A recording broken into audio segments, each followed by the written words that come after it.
Hi, so this is an overview of the NightOwl Journal now, and I have not gotten the chance since it came in to do this, partly because I have been just looking at all the reviews, packing planners, some really exciting stuff has happened for my business since several influencers shared this planner. It's gotten so much love, and this has been so much better than I dreamed. So here is an overview, and the other reason I haven't done an overview yet is because I kept filming and throwing out the footage. It's like talking about myself. It's like really hard to be succinct and objective. Night Owl by Owl Paper. This leatherette cover glued to the thick cardstock and sheet. A place to put your name. This NightOwl Journal belongs to a couple other things. This is the thickness. It is thicker than, let's say, like your Hobonichi Avec and pretty much any other half year in Tomoe River, because I believe that you should be able to do dailies and collections all in the same book. And if you can't do that, then it's a planner. So this is a bullet journal where you can do all of your bullet journaling according to classic bullet journaling or any modification. But the only thing that makes it not a purist bullet journal is that I've added a little bit of structure to help you out and get you going, because even after years of bullet journaling, which I prefer to using a planner, I still find it unnecessary that I'm drawing my weeklies. Now, some people love that, and that's great, but this is for functional bullet journaling. You always have the title page that has to be half glued to the cardstock in order to strengthen the connection to the spine. And then we have the index here. Everything is written in really light letters and small, so that if you, for some reason, don't want an index, you don't have to. I'm going to try to say a very quick word about usage on each of these, but I don't want this video to go too long, so I will save bits and pieces of how to functionally bullet journal for other videos, and in the meantime I'll just say like a word or two about each section. So the index section,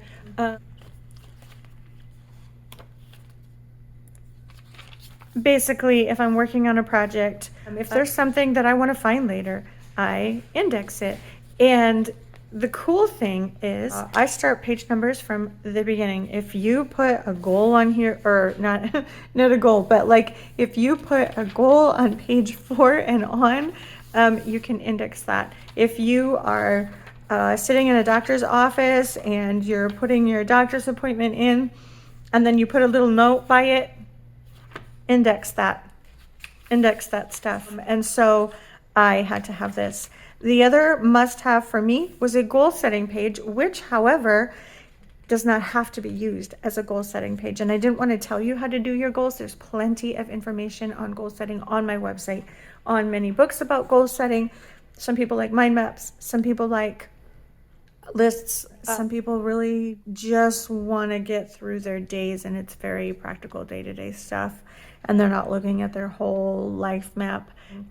So I left this open to you. You can also, put like a calligraphy marker or washi tape over it if you don't want to goal set and you want to put pictures of your kids or whatever. I mean, you can do whatever you want in the spread. The quarterly layout is the only thing that is going to change for 2024, because I figure you already have 2 pages for goal setting. And then when it came down to me using my very first Night Owl, what I did with this page was I repurposed it to a future log. Instead of making it into a future log, I'm going to leave it blank with the quarters so that you can have a quarterly breakdown. You can also have a future log. You can also have a look ahead. You can do gratitude.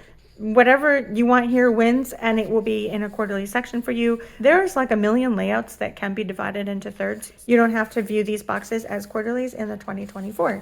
The cleanest, most minimal months page I could make with the biggest squares in a B6, which is why you have the shorter ones when you have that awkward 6th week, which usually only has a day or 2.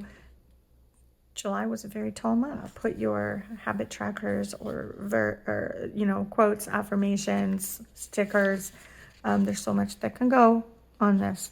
And after every month, or with every month, is a blank spread. This can be for planning out your month. This can be if you are a sort of writer Carol classic bullet journaler and you want to do list style mugs, I had to put this in here because so often I do list style and I love it. For me, I'll probably just use both. I am using my month. This is these are our wins, and on the left, I kind of put that away quickly. Wins on the left. You always have the blank spread. You've got 6 months of that. I didn't do any previous or after months because I wanted to save paper for it. I wanted to save every millimeter of space for the blank pages that are coming out. After this, and after the December pair, you have your beautiful minimalist, almost completely empty week spread, vertical planning. I did as much space down here as possible. The only thing that I could have possibly gotten more space out of was if I would have begun the day at 6 a.m. and ended it at 9, you would get 3 more lines. However, so I want to explain this this might help a lot of users because not a lot of us get up at 5 a.m., but some of us do. You can do this your top 3. So let's say you get up at 6:30, then you can make a line here and put your top 3 here. So it is like additional space, but it also leaves the option for people who do get up at 5. You need a calendar so that if you're like me and you get like discern how many weeks are left in July, I like to take a highlighter. When I glance at this, then I know where I am. Like let's say school is coming up in August, then I can easily like count how many weeks ahead if I highlight that. I did not circle it. I thought it would be fun for the user to highlight that themselves if they wanted to do that. 3.7 by 3.7 millimeters. Some sticker kits might be being made for this. As small as I could up here. I believe those are exactly 3.7. You know, I wanted you to be able to see the dates. The grid is like a little lighter than the Hobonichi. All right. So yeah, these are the week spreads. Moving on. Oh, this big white space here was extremely important to me. Every Tomoe River planner I've ever had, I'm writing over numbers, and it was like depressing and visually dissonant to me. That is the planner portion of the bullet journal, actually the bullet journal hybrid portion. You also have these tabs, earth tone tabs. They're also the NightOwl brand colors for your weeks. And then on page 86 begins 219 blank pages in addition to the blank pages between the months. So that's like 1.5 extra pages per week. A slight change in the 2024. I said maybe, like maybe. I don't want to say that now. All right. So anyway, you have, you know, your 1 page per day up to 182, and then you have all this extra. You have all this extra. I did not count this for the video, but it's probably it's a good bit. It's about 30 pages or so, if not more. I mean, that's it, really. That is my overview of the NightOwl. We can look at a quick pen test.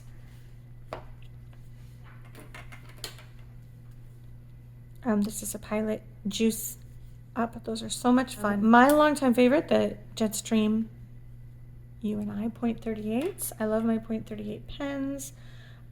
My Uniball Signo DX is absolutely lovely. Very much the difference between the Jetstream and the Uniball is it's inkier. Pilot.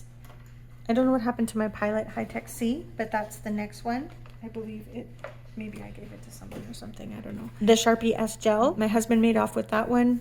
The Sarasa Dry I gave to my sister, and here she signed her name in all the pens. Plus, we have added to the pen test since I did this on YouTube.